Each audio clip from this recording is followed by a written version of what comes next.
Business Bites, powered by Sagicor. Hello, I'm Cody Barrett with your business updates for today.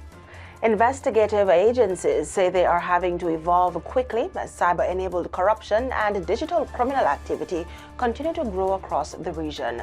Speaking during a regional anti-corruption conference in Kingston on Monday, Director General of the Major Organized Crime and Anti-Corruption Agency, MOCA, Colonel Desmond Edwards, said more businesses and consumers moving online has created new challenges for investigators.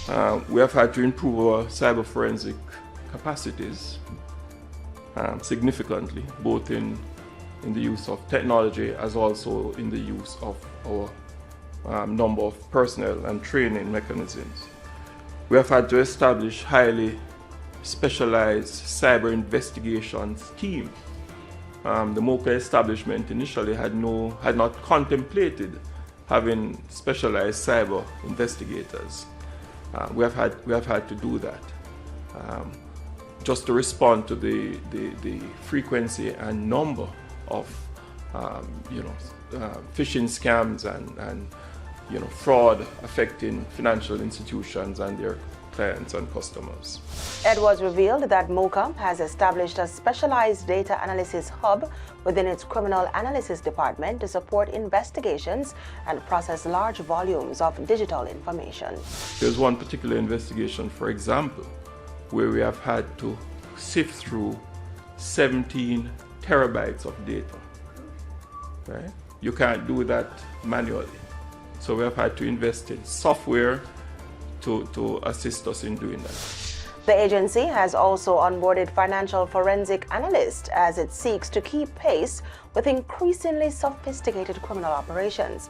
The discussions came amid broader concerns about the economic impact of corruption across the region.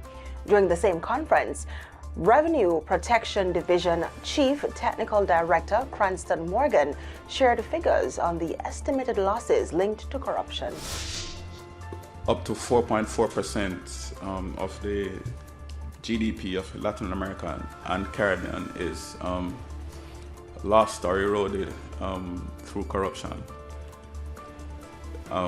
That's by any stretch of the imagination that is a huge figure.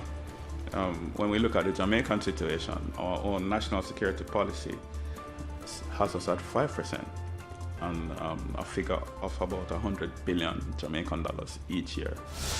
The Revenue Protection Division is a department within the Ministry of Finance tasked with protecting government revenue intake and safeguarding the institutions responsible for revenue collection. And that's it for the Business Bites today. I'm Cody Barrett. Thanks for watching.